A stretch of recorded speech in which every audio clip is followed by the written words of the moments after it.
بسم الله الرحمن الرحيم يا أيها النبي جاهد الكفار والمنافقين واغلظ عليهم ومأواهم جهنم وبئس المصير فقال رسول الله صلى الله عليه وسلم عن أنس النبي صلى الله عليه وسلم قال جاهد المشركين بأموالكم وأنفسكم وألسنتكم অধ্যকার মাদ্রাসা ইসলাম রহমতনগর কর্তৃক আয়োজিত আজকের এই মাহফিলের সমাবেশের সম্মানিত সভাপতি ও সুদক্ষ পরিচালক ও আমার সামনে উপস্থিত আছেন বাংলা দূর দূরান্ত অঞ্চল থেকে আগতম মুরব্বী কেরাম ও আমার ছাত্র ভাইরা সবাইকে আমার পক্ষ থেকে আন্তরিক মোবারকবাদ। আমরা প্রথমে এই মহান রব্বুল আলামিন দরবারে কৃতজ্ঞতা জ্ঞাপন করি যে মহান রব্বুল আলামিন আমাদেরকে দুনিয়াবি কাজ ছেড়ে এই মাহফিলের ময়দানে আসা এবং বসার তৌফিক দিয়েছেন। এই জন্য আমরা এই মহান রব্বুল আলামিনের দরবারে কৃতজ্ঞতা জ্ঞাপন করি। সকলে বলি আলহামদুলিল্লাহ। প্রিয় উপস্থিতি, আজ আমি আপনাদের সামনে এমন একটা বিষয় তুলে ধরতে চাই যে বিষয়ে বাংলা জমিনে খুবই প্রয়োজন।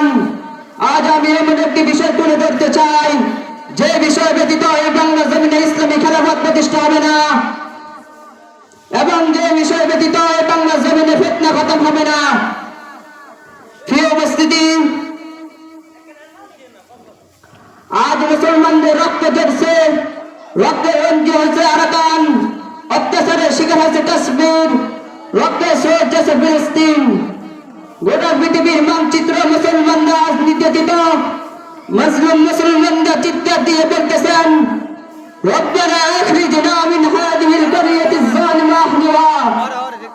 তাদের ডাকে সাড়া দেওয়ার মতন কেউ নেই। নবী করিম সাল্লাল্লাহু আলাইহি ওয়াসাল্লাম বলেন ইযা তারাকতুমুল জিহাদ ফাসাল্লাল্লাহু আলাইকুমুজ জিল্লাহ। যখন তোমরা জিহাদ ছেড়ে দিবে তখন তোমরা জিল্লাতের শেষ সীমানায় পৌঁছে যাবে।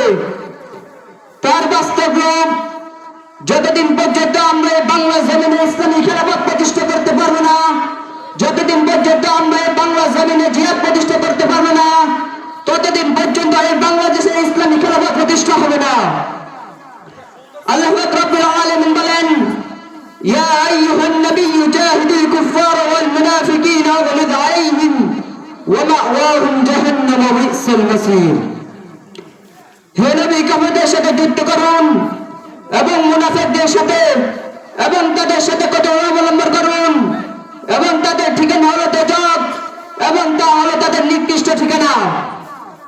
عن أنس النبي صلى الله عليه وسلم قال جاهدوا المشركين بأموالكم وأنفسكم وألسنتكم। হযরত আনাস রাদিয়াল্লাহু তাআলা আনহু থেকে বর্ণিত, তিনি বলেন নবী করিম সাল্লাল্লাহু আলাইহি ওয়াসাল্লাম বলেছেন তোমরা মুশরিকের সাথে জীবনের নিজেদের জান মাল ও জীবন দিয়ে জিহাদ করো।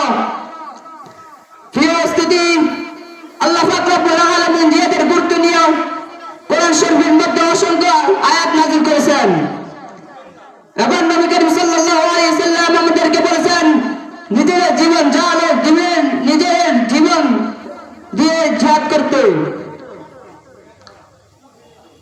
প্রিয় উপস্থিতি, আল্লাহ পাক রব্বুল আলামিন বলেন কুতিবা আলাইকুমুল কিতাল ওয়া হুয়া কুরহুন লাকুম ওয়া আসা আন তাকরাহু শাইআন ওয়া হুয়া খায়রুল লাকুম।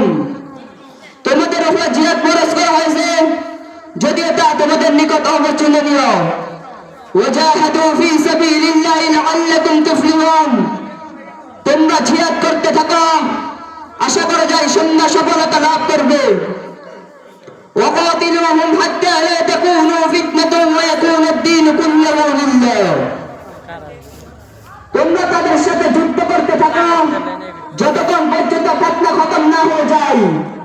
প্রিয় উপস্থিতি, আমাদেরকে হযরত জুবাইর রাদিয়াল্লাহু তাআলা আনহুর মতো মুজাহিদ হতে হবে, আমাদেরকে সালাউদ্দিন আইয়ুবীর মতো মুজাহিদ হতে হবে, আমাদেরকে আলী রাদিয়াল্লাহু মতো মুজাহিদ হয়ে সিংহের ন্যায় গর্জন দিয়ে কাফেরদের বিরুদ্ধে যুদ্ধ করতে হবে এবং ইসলামী প্রতিষ্ঠা করতে হবে। পরিশেষে বলতে চাই মাছের জন্য পানির প্রয়োজন, ভিক্ষার জন্য মাটির প্রয়োজন, যেমন এই বাংলা জমিনে ইসলামকে উজ্জীবিত করানোর জন্য জিহাদের প্রয়োজন এবং জিহাদের সফলতা লাভ করার জন্য আলমদিনের প্রয়োজন। আমি বলতে চাই যে ব্যক্তি আলমদির ব্যতীত এই জিহাদের